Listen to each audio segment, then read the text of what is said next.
My name is Robert Corby, and I'm 83 years old. Sean Doherty, 48 years old. Carolyn Fortney, 37. I grew up in a small western Pennsylvania town, Johnstown, Pennsylvania. I grew up in Bethlehem. Hot, which is like right behind Steel High School, Steelton area.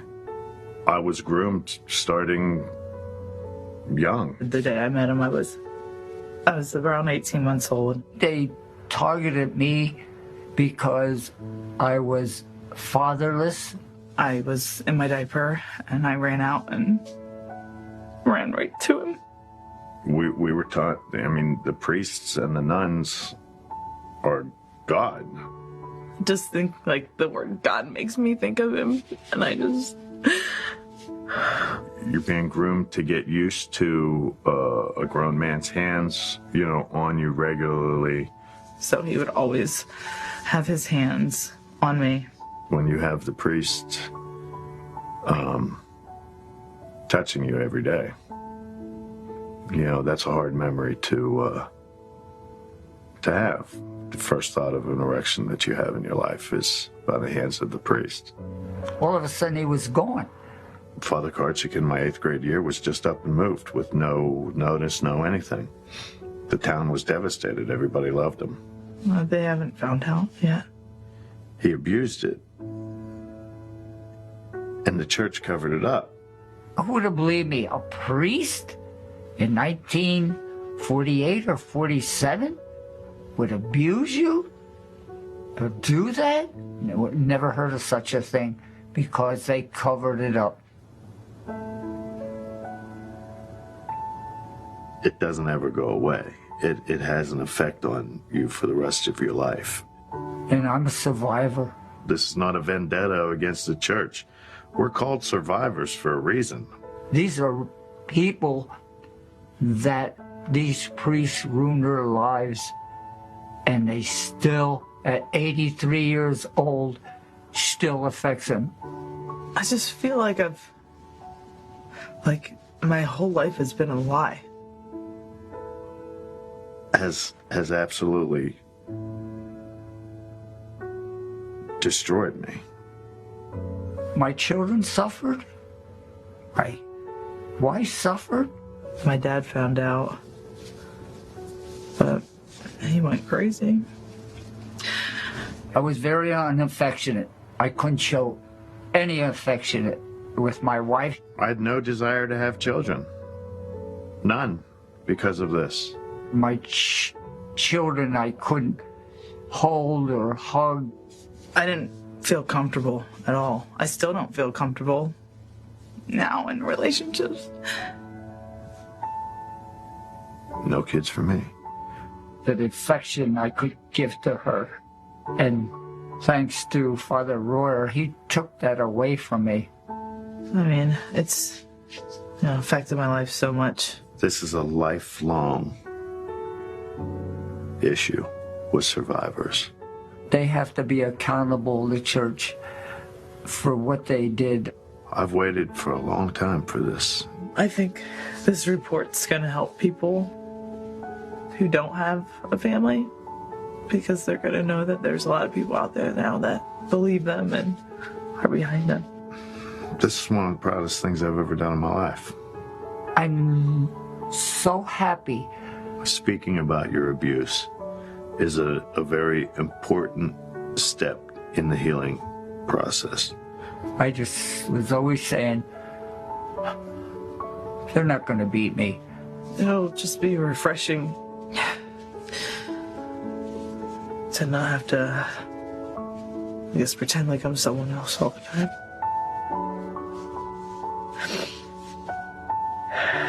It's very lonely. Especially when it's your word against God's.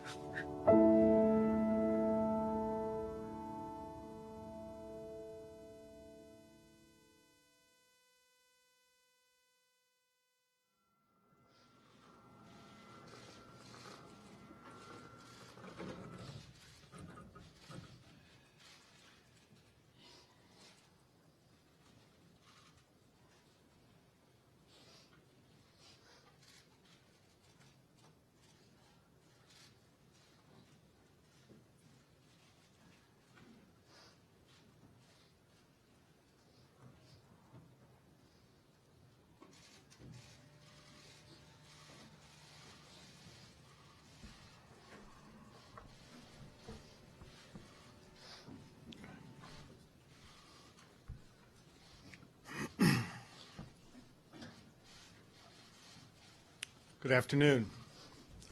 Josh Shapiro, honored to serve as Pennsylvania's Attorney General.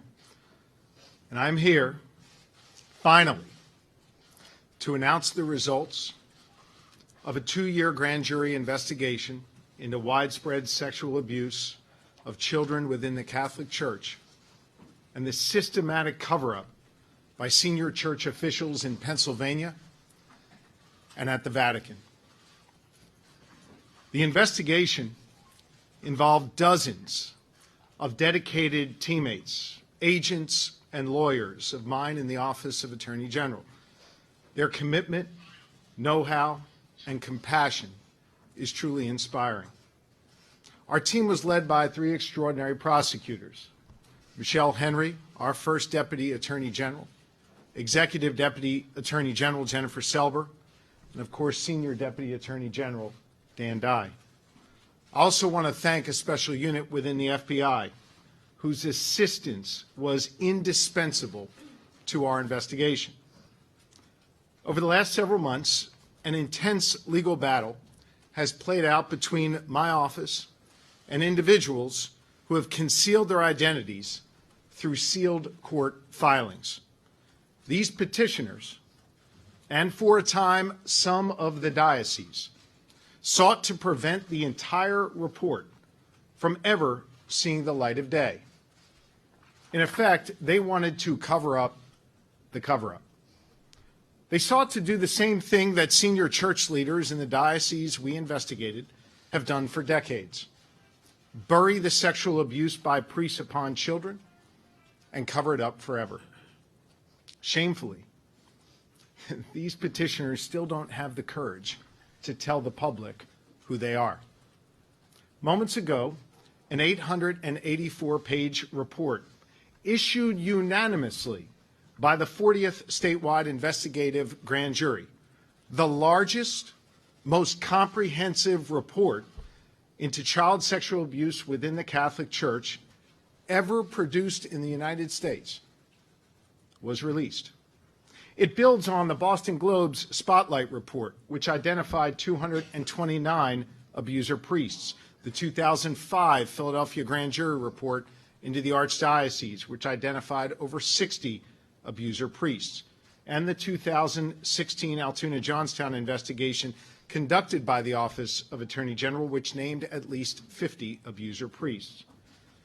The report published today, in accordance with the July 27th Pennsylvania Supreme Court order, has some redactions. Let me be very clear. My office is not satisfied with the release of a redacted report. Every redaction represents an incomplete story of abuse that deserves to be told. We have oral argument scheduled in front of the Pennsylvania Supreme Court for September the 26th. And you can be certain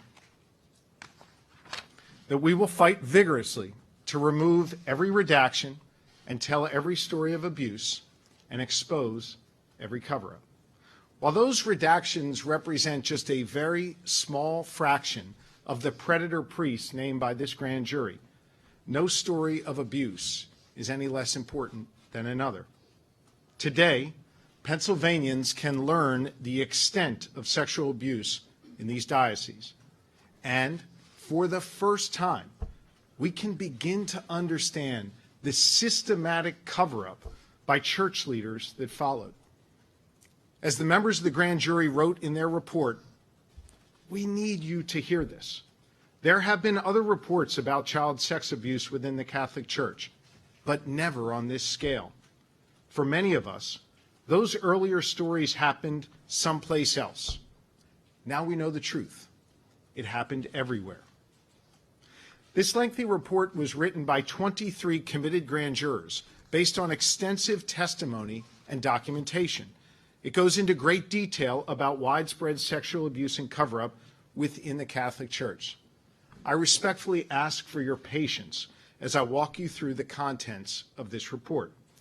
And while I will endeavor to give a full accounting of the report so that you get a full picture of what transpired in the shadows over decades, nothing I can say in the time we have together today will do full justice to the 2 years of work done by these grand jurors. I ask that you take the time to read the report. This painful body of facts and documents contained in it, which is now posted on the Office of Attorney General website.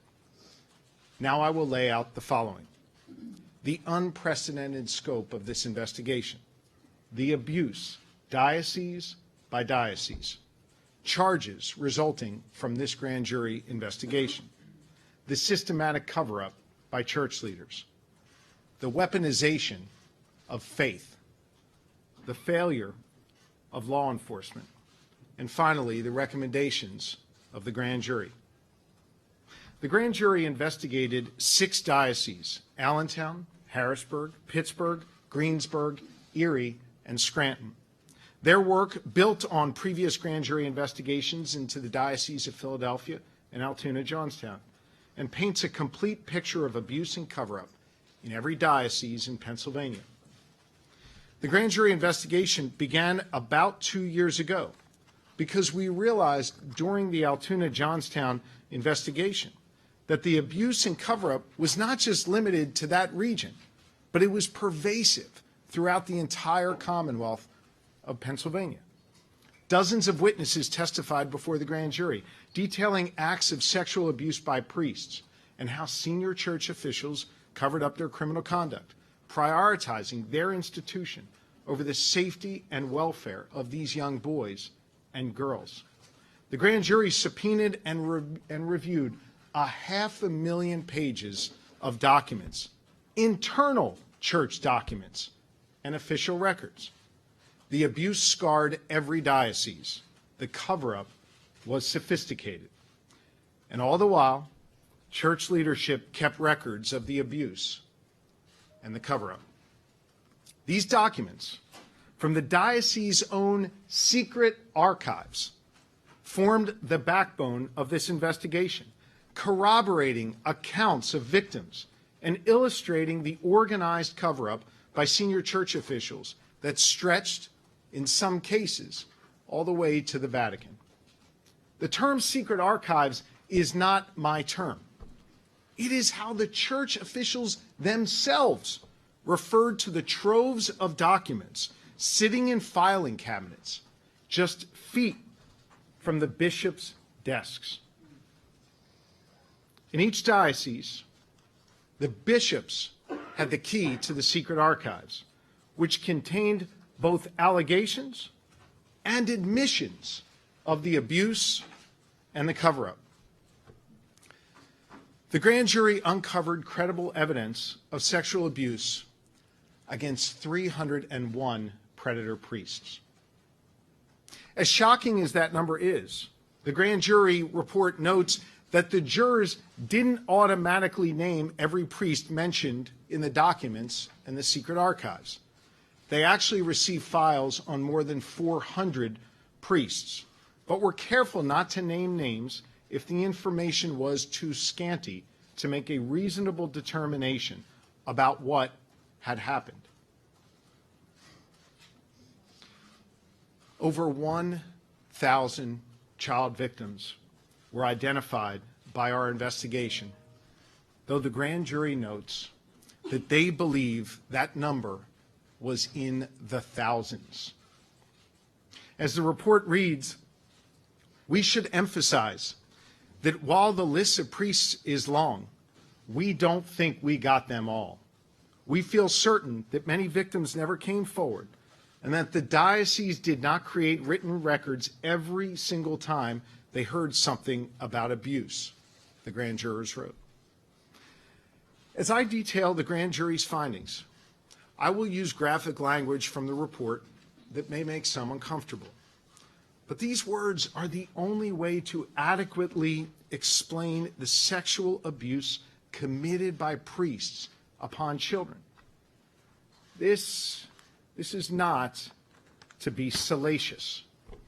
It is to share the truth, to keep a promise I made to these victims that I would, in their words, talk about what this abuse actually was, and not rely on the euphemisms that church officials used for decades to cover it up. You see, church officials routinely and purposefully described the abuse as horseplay and wrestling and inappropriate contact. It was none of those things. It was child sexual abuse, including rape, committed by grown men, priests, against children. Above all else, they protected their institution at all cost. As the grand jury found, the church showed a complete disdain for victims.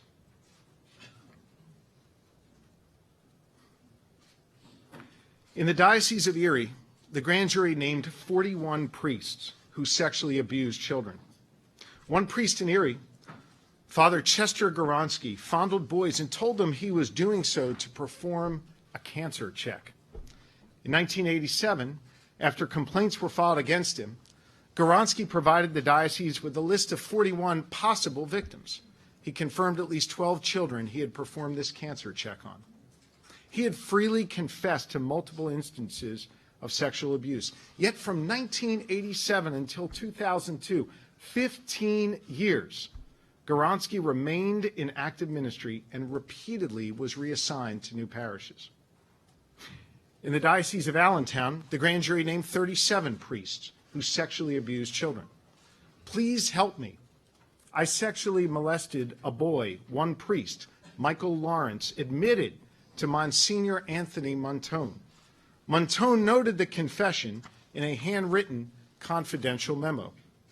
Even after the admission by the priest, the diocese actually ruled this experience will not necessarily be a horrendous trauma for the victim, and all the family needed was the opportunity to ventilate. And so, Father Lawrence, the admitted child molester, was left in ministry for years by 3 different bishops. In the Diocese of Greensburg, the grand jury named 20 priests who sexually abused children. One priest, Father Raymond Lukac, impregnated a 17-year-old girl, forged another pastor's signature on a marriage certificate, then divorced the girl shortly after she gave birth. Despite having sex with a minor, fathering a child, and being married and divorced, Father Lukac was allowed to stay in ministry while the diocese sought a benevolent bishop in another state willing to take the predator, hiding him from justice. In the Diocese of Harrisburg, the grand jury named 45 priests who sexually abused children. One priest, Father Joe Pease, sexually assaulted a boy repeatedly when the boy was between 13 and 15. Pease admitted to diocese officials to finding the victim naked upstairs one time in the rectory, but said it was all just horseplay and nothing sexual occurred. At this point, we are at an impasse. Allegations and no admission, the diocese wrote in one of those secret memos, before cycling this predator through church-run treatment and allowing him back into active ministry for 7 more years. In the Diocese of Pittsburgh, the grand jury named 99 priests who sexually abused children. A group of at least 4 predator priests in Pittsburgh groomed and violently sexually assaulted young boys. One boy was forced to stand on a bed in a rectory, stripped naked, and pose as Christ on the cross for the priests. They took photos of their victim, adding them to a collection of child pornography which they produced and shared on church grounds.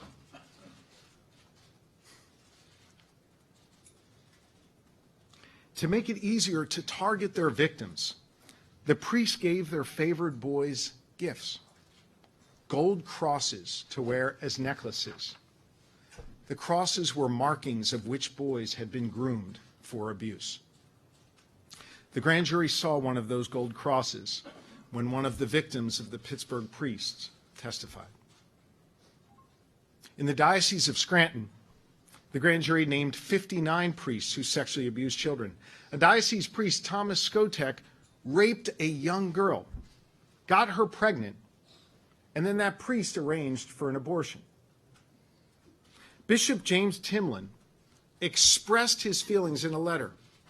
He wrote, "This is a very difficult time in your life, and I realize how upset you are. I too share your grief." Except the bishop's letter was not for the girl. The bishop wrote that letter to the rapist. Just these few examples of those contained in the report demonstrate starkly similar corrupt and unconscionable abuse.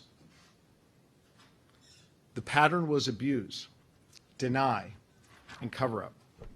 The effect not only victimized children, it served a legal purpose that church officials manipulated for their advantage. The longer they covered it up, the less chance law enforcement could prosecute these predators because the statute of limitations would run. As a direct consequence of the systematic cover-up by senior church officials, almost every instance of child sexual abuse we found is too old to be prosecuted, but not every instance. The grand jury issued presentments, and we filed charges against a priest in Greensburg and a priest in Erie who sexually assaulted children. In Greensburg, we charged Father John Sweeney with sexually abusing a 7-year-old boy. Sweeney pled guilty earlier this month. He is now an admitted sexual predator. In Erie, we charged Father David Polson with sexually abusing one boy for 8 years, starting when he was just 8 years old. He actually made the boy go to confession to admit his sins to Polson himself. The bishop at the time, Donald Troutman, knew all about this abuse, and Troutman covered it up.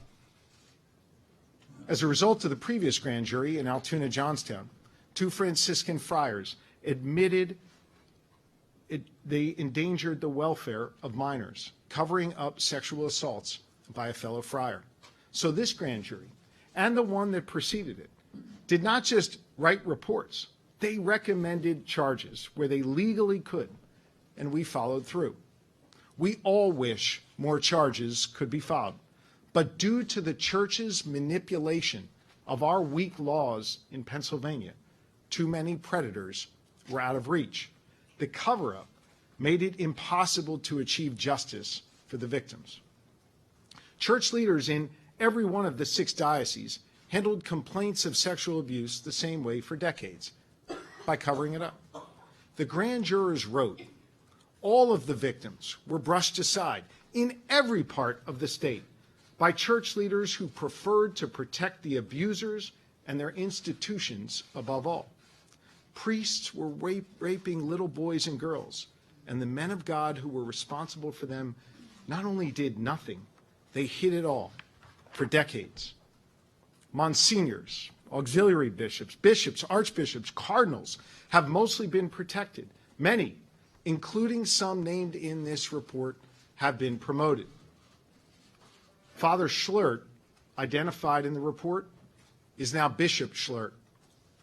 Bishop Wuerl is now Cardinal Wuerl. Father Zubik is now Bishop Zubik. Predator priests were allowed to remain in ministry for 10, 20, even 40 years after church leaders learned of their crimes. In those years, their lists of victims got longer and longer. There are simply too many examples of the cover-up to share right now. All are documented in that grand jury report. But let me share just 2 examples that show the lengths to which the Catholic Church would go to cover it up.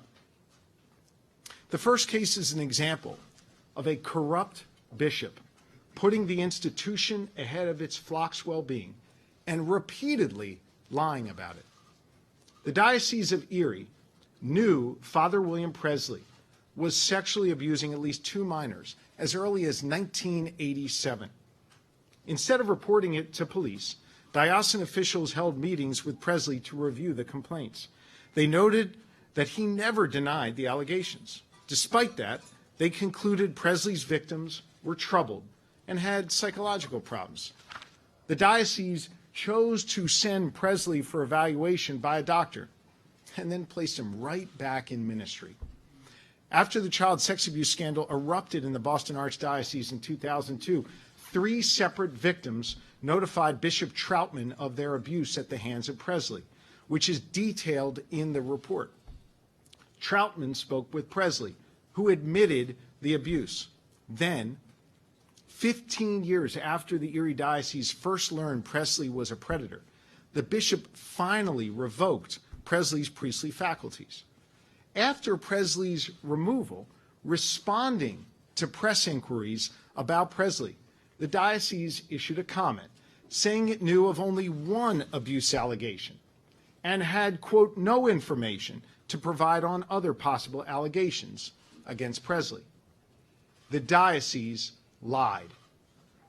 Bishop Troutman had personal knowledge of at least 3 victims who had reported their abuse to him. There was only one entity that Bishop Troutman apparently was honest with: the Vatican. The bishop privately detailed the abuse to Vatican officials in 2003, writing, it, quote, confirms my suspicion that there are even more victims of the sexual abuse and exploitation perpetrated by Presley. The diocese and Troutman were telling the public and the faithful one thing, while they were telling the Vatican an entirely different story. Years later, in 2006, Troutman finally chose to report Presley to law enforcement, falsely telling prosecutors that these allegations only came to light a few years ago. The grand jury found this report to law enforcement was another lie. The truth is, Troutman and the Diocese of Erie intentionally waited out the statute of limitations and curbed their own investigation to avoid finding additional victims. The next case highlights the horrendous abuse perpetrated by one abuser priest on an entire family, and a diocese disregard by doing nothing to investigate the abuse for years, despite knowing of credible allegations against the priest. Over a 10-year period, the priest, Gus Giella, sexually abused 5 sisters from the same family. The family of 9 siblings was very involved with the church. Giella met his victims when the girls came to the rectory to help count collections. Giella began sexually abusing one of the sisters, Carolyn, when she was just 18 months old.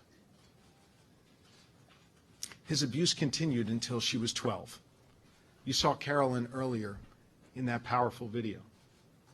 In 1987, a teacher at Dauphin County's Bishop McDevitt High School reported to the principal that Giella was watching a young girl as she used the bathroom. The principal reported it to the diocese, and it was noted in their secret archive, along with information that Giella was engaging in similar conduct with one of the 5 sisters from the same family.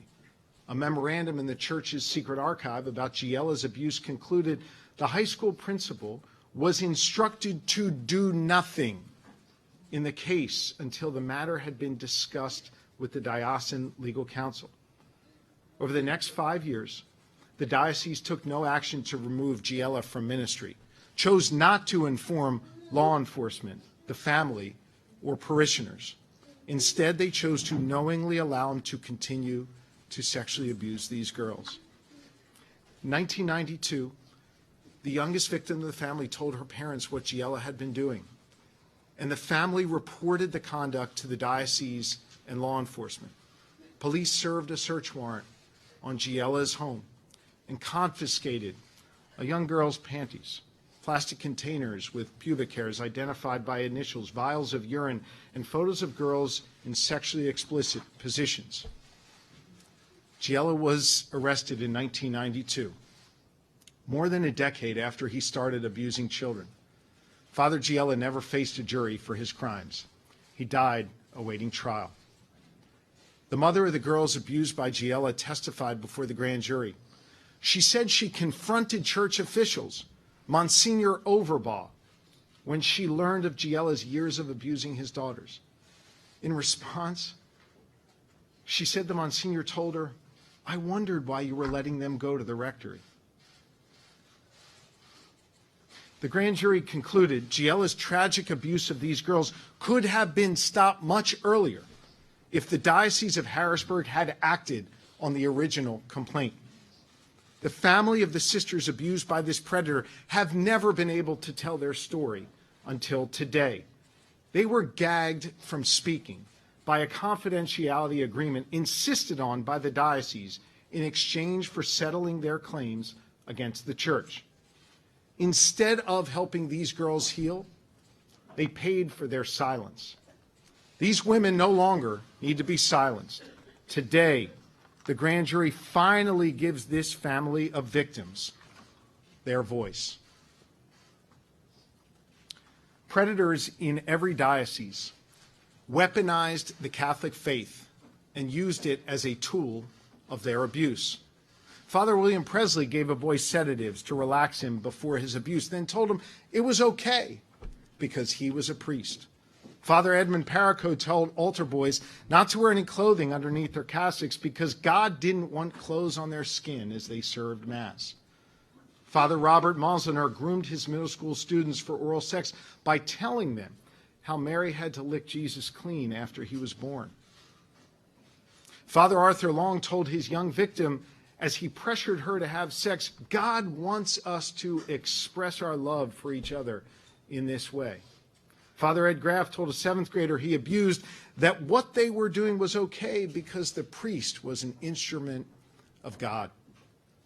Monsignor Thomas Benestad made a 9-year-old give him oral sex, then rinsed the boy's mouth out with holy water to purify him. These children, surrounded by adults enabling their abuse, were taught that this abuse was not only normal, but that it was holy. The church was not the only institution that failed children. The grand jury also found several instances where law enforcement let them down. Here's just one example. In the Diocese of Pittsburgh, District Attorney Robert Masters of Beaver County reported to church leadership concerned about an abuse investigation involving one of his priests that, quote, in order to prevent unfavorable publicity, he halted all investigations into incidents involving other young boys. District Attorney Masters actually testified to the grand jury that his reason for failing to investigate and prosecute the sexual abuse case against a priest was that he wanted the diocese's support for his political career. I've described for you only some of the abuse and extensive cover-up, but the findings in this report would be incomplete without discussing how this abuse has affected survivors years after the abuse has ended. Child sexual abuse is traumatizing. In these cases, there is an additional layer of trauma because the abuse came at the hands of their spiritual leaders. Instead of healing, victims were shamed. They were ridiculed. When these children told authority figures of their abuse, their accounts were questioned, and they were hushed and shunned. When a young boy ran into a police station in Scranton after his priest attempted to assault him, he told the grand jury that the on-duty officer said, I don't want to know anything about this. I just want you to get out of here. When one victim in Allentown told a priest of her abuse, he said to her, I don't want to hear it. You go to confession and you pray for him. When another victim of the same abuser priest tried to tell another clergyman, that clergyman said, don't say the name. For the record, the name is Father Francis Fromholzer. One victim, despite being assaulted by a Monsignor, still felt so strongly about his faith that he himself became a priest. But after feeling that church superiors continued to ignore child sexual abuse, he left his calling. He now advocates for survivors. The impact, especially when kept secret, lasts a lifetime. The time of telling these victims to keep their truth to themselves has ended.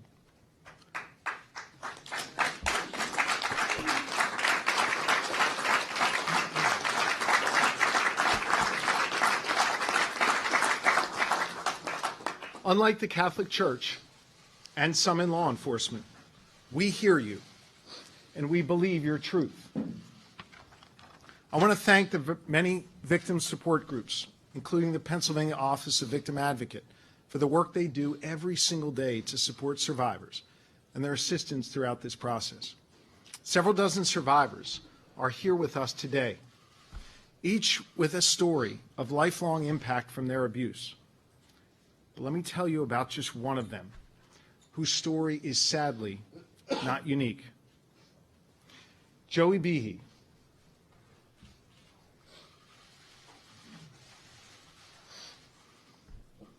Joey was a 7-year-old boy from the Diocese of Allentown. He was repeatedly raped by Father Edward Graff, a priest who, according to the grand jury, raped scores of children over 35 years. Father Graff was a physically imposing man and an alcoholic.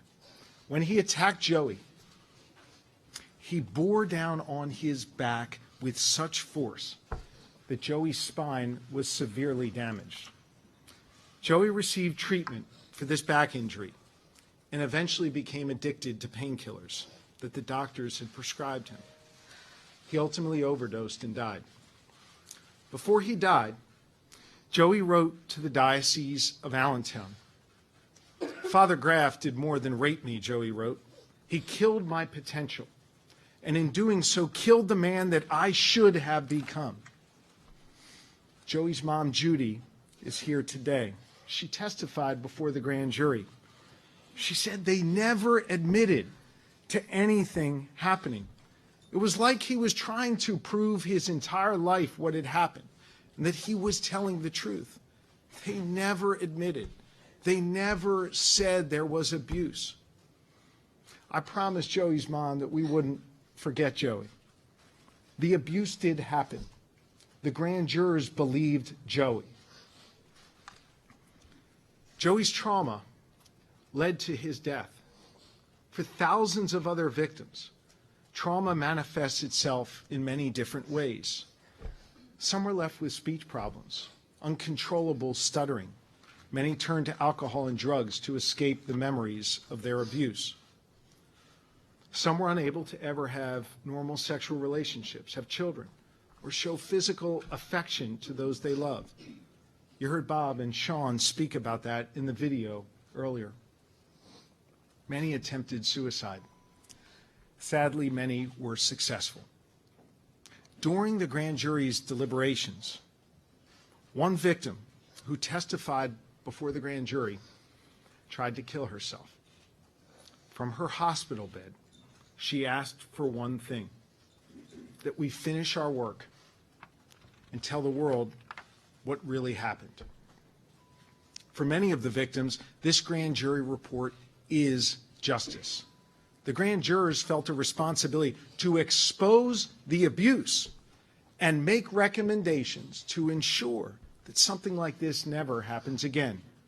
In their words, we are going to shine a light on their conduct because that is what the victims deserve. And we're going to make our recommendations for how the laws should change so that no one will have to conduct another inquiry like this one.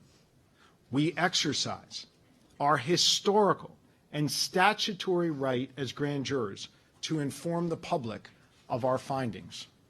The report continues. We can't charge most of the culprits. What we can do is tell our fellow citizens what happened and try to get something done about it. Here are the 4 reforms that the grand jury recommends to prevent this type of abuse from happening again and care for victims. First, eliminate the criminal statute of limitations for sexually abusing children. Child sexual predators should no longer be able to hide behind a criminal statute of limitations. Thanks to a recent amendment, the current law permits victims to come forward until age 50. That's better than it was before, but still not good enough, according to the grand jury.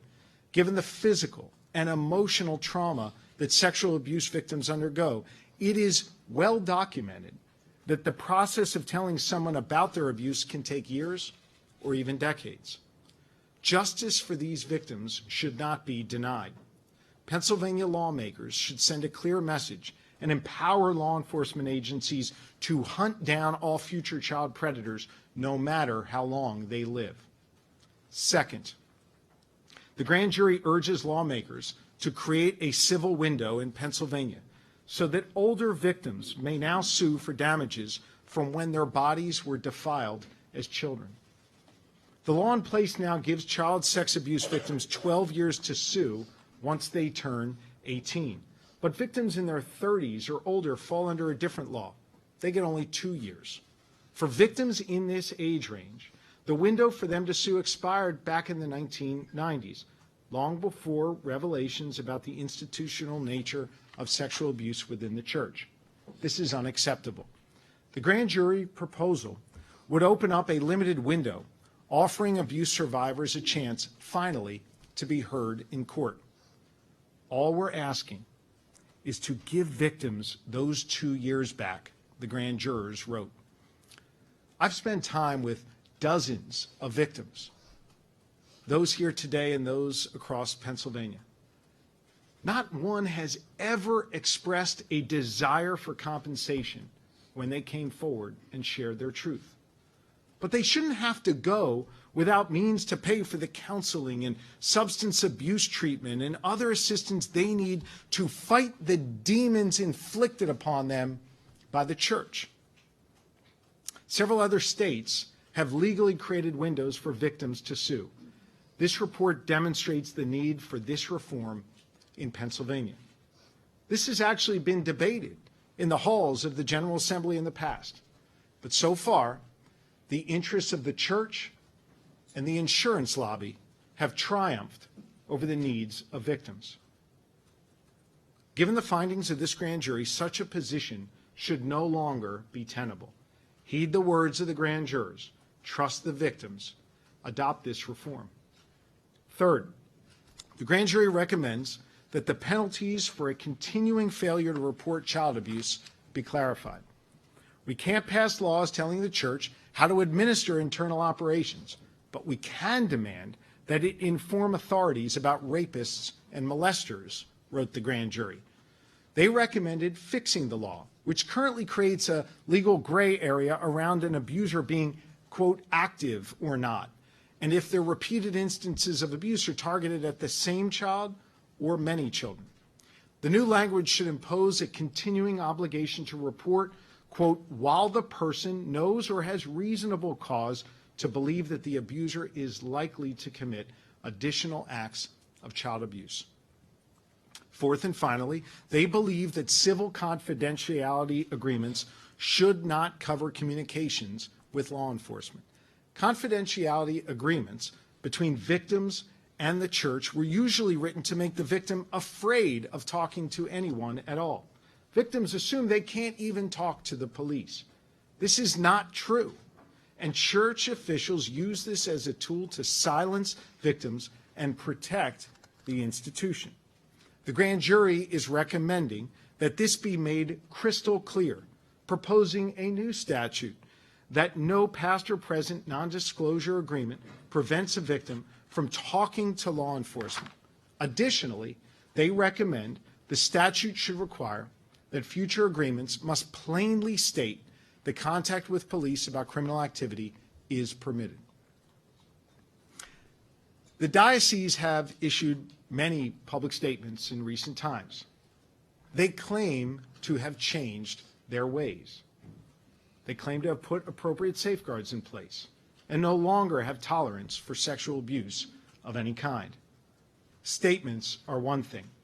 The proof of their claims will be if they support each of the 4 grand jury recommendations.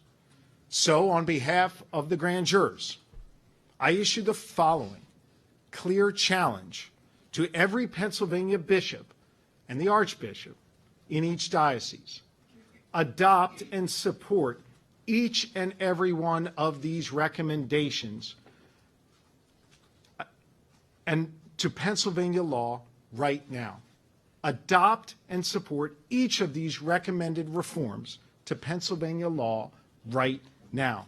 Stand up today, right now, and announce your support for these common sense reforms.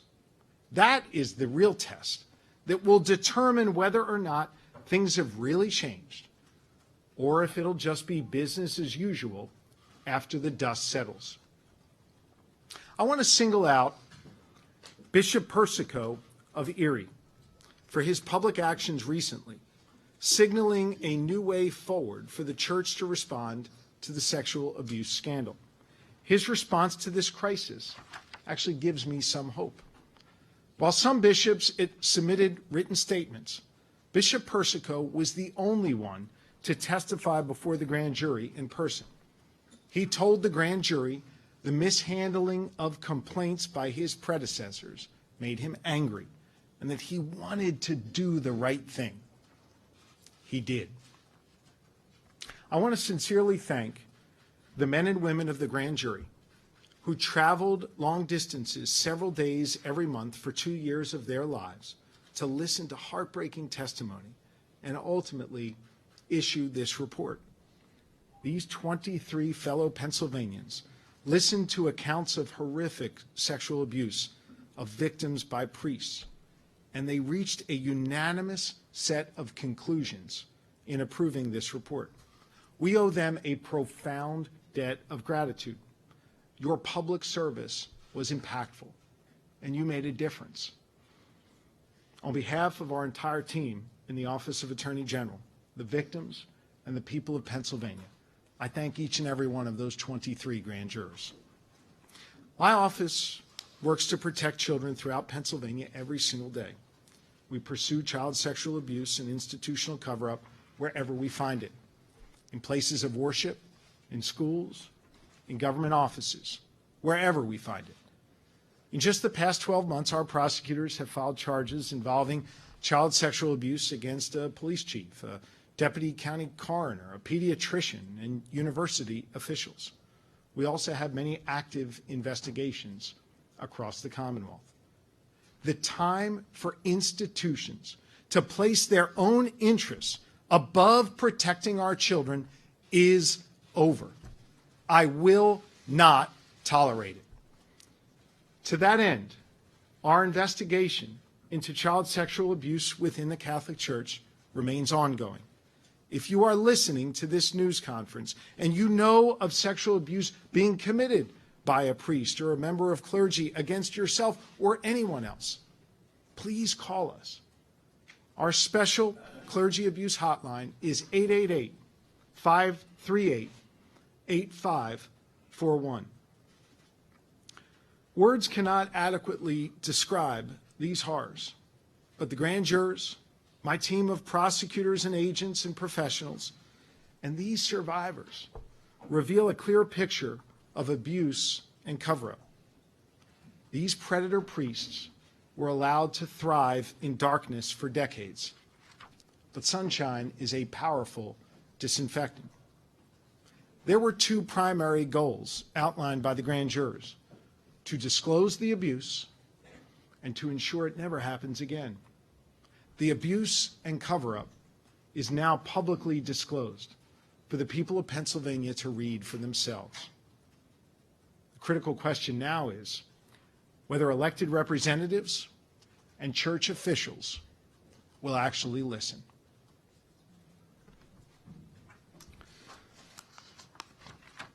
I'm going to take a few questions, and then I want to go spend some time with the victims.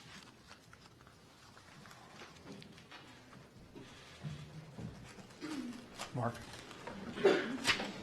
Can you talk about how much of the abuse examples that the grand jury uncovered was sort of new compared to as opposed to assembling material that had been out before, people who had been even prosecuted? You'll read the report for yourself, and you will see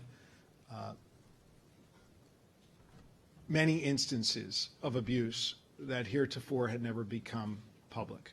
Read the report. It's all documented in there.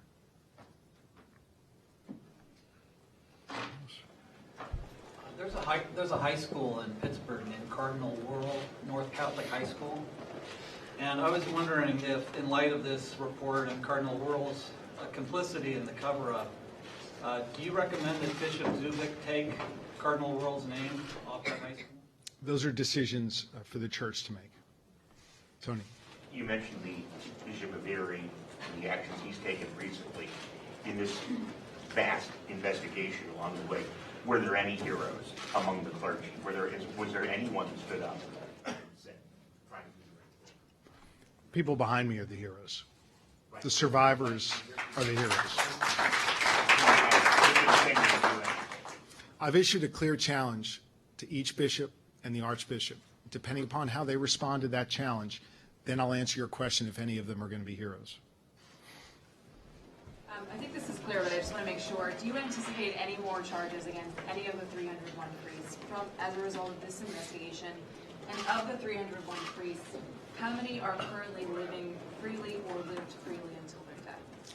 Nikki, we ran a statute of limitations test on each and every one of the 301 priests. We charged those that we could charge. That said, this investigation is active and ongoing. As for those living, not living, where their whereabouts are, I can't answer that question at this time. Are any of those 301 in active ministry? I think you have to read the report and you'll be able to identify them. Yes. How many names were redacted? Right here. Yes. You put the phone number up there, the hotline number.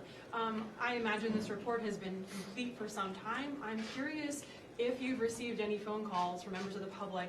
I have reason to believe that you have, naming additional priests or clergy since the report's been complete. I know you said you anticipate more. Have there been more? Our investigation is active and ongoing. That's all I'll say. How many names were redacted from the interim report? Under the Supreme Court order, I can't comment on who those petitioners are. As I said earlier, they don't have the courage to come forward and identify themselves. Yes. 301 priests, are there additional names in there that were not, like, that were involved in the cover-up? I think you should read the report. It's very clear who was involved in the cover-up. Angela. The group of petitioners that has tried to block at least portions of the release of this report have claimed that the report has inaccuracies, and that the Supreme Court, in at least one of its rulings, said that they did have some concerns about due process. I'm wondering if you can comment on first the idea that the report contained inaccuracies. Is that an accurate statement? And also on the due process issue. I stand by the work, the incredible work of this grand jury. The bishops were invited, the priests were invited to respond, and they did. And those responses were affixed to the report. I guess all I would say to Angela is consider the source, the individuals who were protesting, consider who they are, and consider their backgrounds. And also understand, and as you read this report, it will become much clearer, that the information contained in this report is largely corroborated by the very documents that were sitting in secret archives inside the church. Take one more question. Yes. Do you think that it will take more than just the bishops of Pennsylvania to make change, or will it go up to the Pope? I can't comment on what the Pope may or may not do. What is clear from the challenge I issued today is that each bishop has to answer today whether they are for these 4 reforms. And then the Pennsylvania House and Senate need to get to work as soon as they get back in adopting these reforms that the grand jury recommended. Okay. Thank you all very much.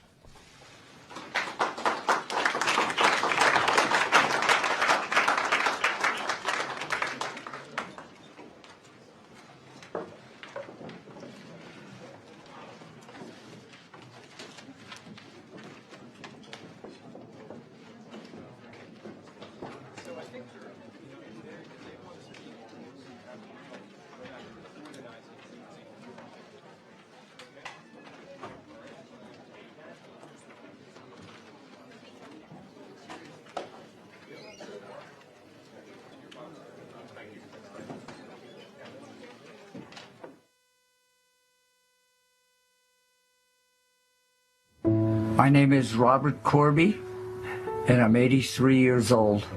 Sean Doherty, 48 years old. Carolyn Fortney, 37. I grew up in a small western Pennsylvania town, Johnstown, Pennsylvania. I grew up in Bethlehem. Anhot, which is like right behind Steel High School, Steelton area. I was groomed starting young. The day I met him, I was around 18 months old. They targeted me because I was fatherless. I was in my diaper and I ran out and ran right to him. We were taught, I mean, the priests and the nuns are God. Just think, like, the word God makes me think of him, and I just... You're being groomed to get used to a grown man's hands, you know, on you regularly. So he would always have his hands on me. When you have the priest touching you every day, you know, that's a hard memory to have. The first thought of an erection that you have in your life is by the hands of the priest. All of a sudden he was gone. Father Karchik in my 8th grade year was just up and moved with no notice, no anything. The town was devastated. Everybody loved him. They haven't found out yet. He abused it. And the church covered it up. Who would have believed me? A priest in 1948 or 47 would abuse you? Do that? Never heard of such a thing because they covered it up. It doesn't ever go away. It has an effect on you for the rest of your life. And I'm a survivor. This is not a vendetta against the church. We're called survivors for a reason. These are people that these priests ruined their lives, and they still, at 83 years old, still affects them. I just feel like my whole life has been a lie. Has absolutely destroyed me. My children suffered. My wife suffered. My dad found out, but he went crazy. I was very unaffectionate. I couldn't show any affection with my wife. I had no desire to have children. None, because of this. My children I couldn't hold or hug. I didn't feel comfortable at all. I still don't feel comfortable now in relationships. No kids for me. The affection I could give to her. And thanks to Father Royer, he took that away from me. I mean, it's affected my life so much. This is a lifelong issue with survivors. They have to be accountable, the church, for what they did. I've waited for a long time for this. I think this report's going to help people who don't have a family, because they're going to know that there's a lot of people out there now that believe them and are behind them. This is one of the proudest things I've ever done in my life. I'm so happy. Speaking about your abuse is a very important step in the healing process. I just was always saying, they're not going to beat me. It'll just be refreshing to not have to, I guess, pretend like I'm someone else all the time.